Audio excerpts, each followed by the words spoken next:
What is going on, guys? Miles here, and today we'll be making a best class setup for the new AN-94 in Black Ops 3, also known as the KVK 99m. Let's do this.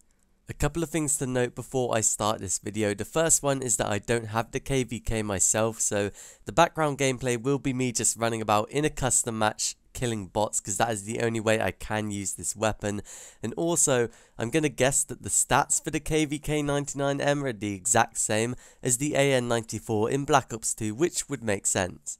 Starting out with the damage, the AN-94 does anywhere between 40 and 24 damage, which makes it anywhere between a 3 to a 6 bullet kill. More likely going to be around a 4 to 5 bullet kill though. If you're like really far away from the enemy, it will be a 6 bullet, but most of the time that's not really going to happen. And likewise, you're not often going to get 3 bullet kills, but it is more common than a 6 bullet kill. Compared to the Man of War, the maximum damage is exactly the same, but the Man of War does have a higher minimum damage at 30, which means the Man of War is anywhere between a 3 to a 4 bullet kill, so that is one slight downside to the AN-94, but it does actually make up for that in fire rate. It shoots at 625 rounds per minute, but the first 2 bullets in a burst actually shoot faster, and those first 2 bullets shoot at a rate of 937 rounds per minute, so it's a little bit confusing, but this thing does shoot a fair bit faster than the Man of War, which has a rate of fire of around 517 rounds per minute. So what attachments do you actually need for the AN-94 in Black Ops 3? Now,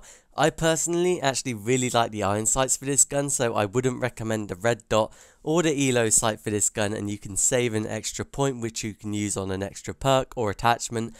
So that's a really good feature of this weapon. And also, I wouldn't recommend grip because this gun has fairly low recoil relative to other guns in the game, so I would recommend probably stock just for strafing around. I recommend that on most assault rifles, as well as quick draw, just because being able to like snap onto targets is so useful in this game. So they're the two like fundamental attachments I'd recommend.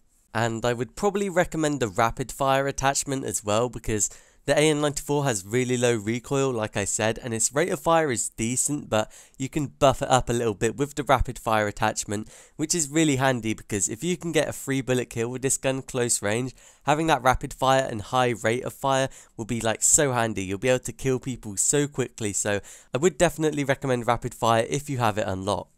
I decided to skip a secondary weapon as well as grenades because with this gun I don't feel like you're really going to run out of ammo and have to switch to a secondary really quickly, and you can just pick one up in game if you do find a weapon lying on the floor. So decided to skip pistols, and for perks I went for flak jacket and afterburner for perk 1, 2 super useful perks in the game.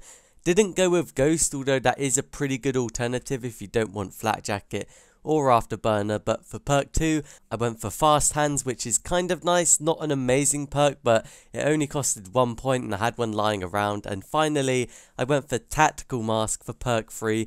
Didn't really feel like you need dead silence for public matches, and tactical mask will be pretty useful if you're trying to lock down an area, because if people try to stun you it won't really be as effective. But there we have it. That is my personal best class setup for the AN-94 assault rifle. Hopefully you guys found this video useful. If you did, a like would be appreciated, and also subscribe for more Call of Duty videos, and I'll see you guys in my next video.